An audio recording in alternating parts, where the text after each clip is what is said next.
Mouchkil Goucha.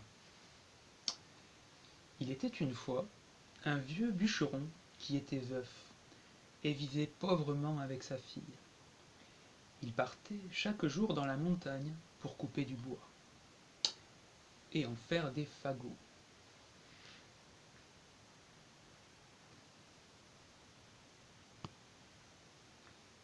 De retour chez lui, il déjeunait et repartait le vendre à la ville.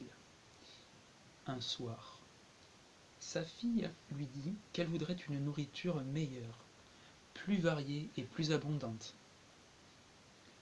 Le vieil homme entendit la demande de sa fille et partit plus tôt le lendemain pour couper 2 fois plus de bois, faire 2 gros fagots et ainsi avoir 2 fois plus d'argent.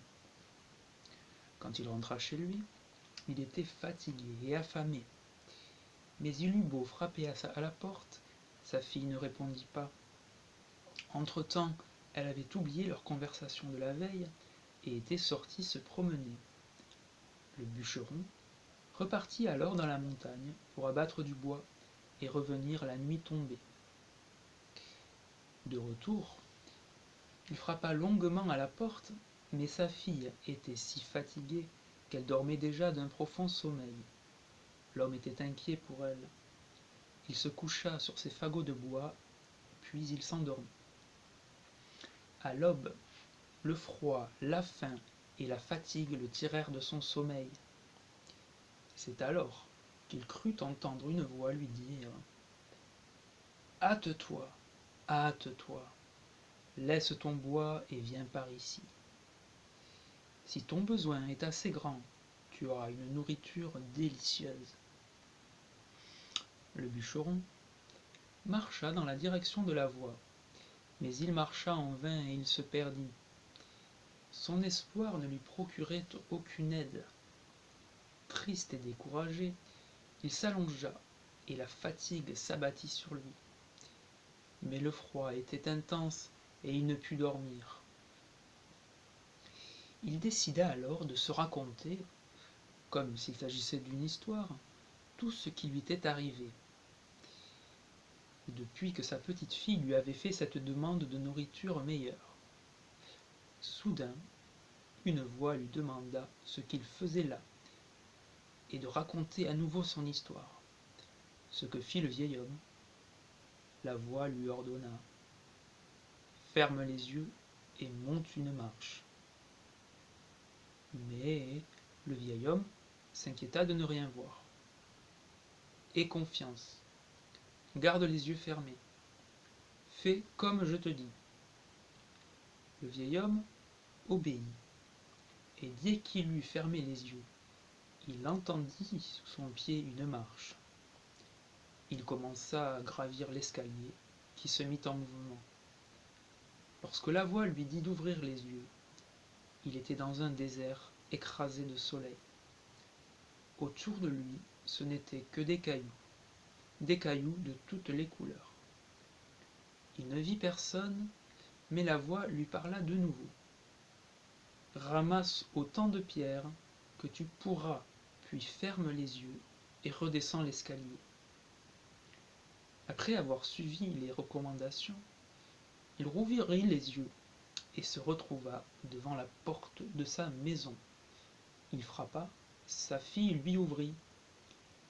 Ce soir-là, pour toute nourriture, ils mangèrent ce qu'il leur restait, quelques dattes sèches.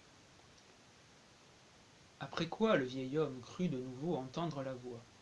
« Bien que tu ne le saches peut-être pas encore, tu as été sauvé par Mouchkil Goucha.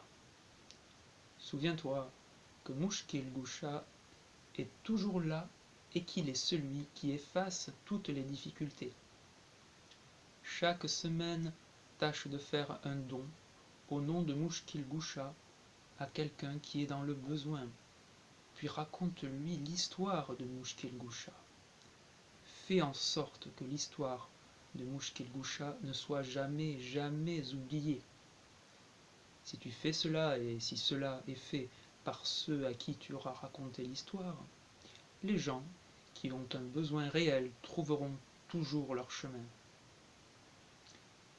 Il déposa dans un coin de sa maison toutes les pierres qu'il avait ramassées dans le désert, puis partit vendre au marché les 2 fagots de bois. Il les vendit sans difficulté. De retour chez lui, il rapporta à sa fille toutes sortes de nourritures délicieuses, et il lui raconta l'histoire de Mushkil-Gusha. Cette première fois était un lundi soir. Près d'une semaine s'écoula. Le bûcheron oublia de répéter l'histoire. Ses voisins frappèrent cette nuit-là à sa porte. Privés de feu, ils lui demandèrent: « S'il te plaît, voisin, donne-nous un peu de feu de ces merveilleuses lampes que nous voyons par ta fenêtre. » Tout étonné, le bûcheron sortit de chez lui et aperçut des flots de lumière qui jaillissaient des tas de cailloux. Mais les rayons étaient froids et ne pouvaient servir à faire du feu. Il congédia aussitôt ses voisins en disant qu'il n'avait pas de feu.